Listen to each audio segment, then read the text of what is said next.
Salut Valentin, on se retrouve avec toi pour un nouveau numéro de VD53 Inside.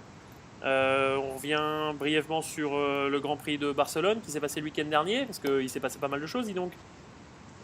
Oui, ça a été un week-end assez mouvementé, donc surtout la course, on va dire, parce qu'il y a eu beaucoup de crashs, notamment au départ. Après, il y a eu un gros crash à l'arrivée avec un autre pilote, mais qui était bien devant moi, donc ça m'a pas perturbé.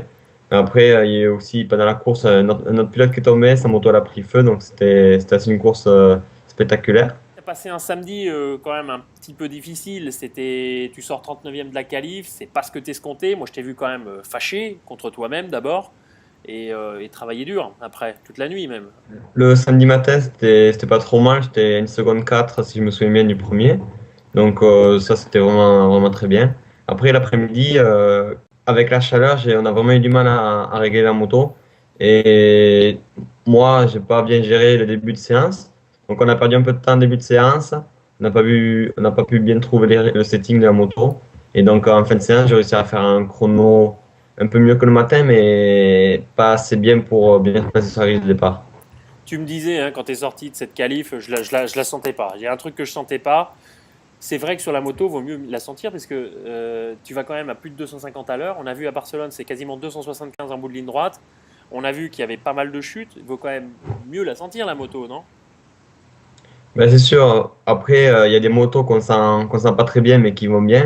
Et il y a des motos qu'on sent bien, mais qu'on a du mal à pousser. Donc après, c'est un compromis qu'il faut trouver. Et toi, il y a des jours où tu es dedans ou t'es pas dedans, quoi. Oui, c'est sûr. Après, être dedans tout le temps, au maximum, tout le temps, à tous les virages, c'est assez compliqué, mais j'essaye de m'y rapprocher. D'accord. On a vu que ça s'est vachement mieux passé pour le warm-up du dimanche matin. On a vu que tu as beaucoup travaillé avec Tisano, ton ingénieur, le samedi soir.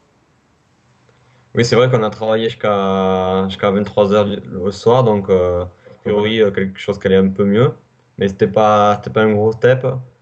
J'espère avoir un truc un peu mieux, mais c'était quand même assez bien. J'étais assez content, donc ça m'a permis de faire quand même une bonne course. Dimanche matin, warm-up, tu fais 21e. On était très heureux pour toi. Oui, 21e et à 1 seconde du premier. Donc c'était pas mal. Je t'ai vu fâché, hein, dimanche matin. Ben, j'étais un peu fâché par rapport à la veille. Après, je m'étais couché tard, donc j'étais fatigué. Donc voilà quoi. Tu pars 39 sur la grille.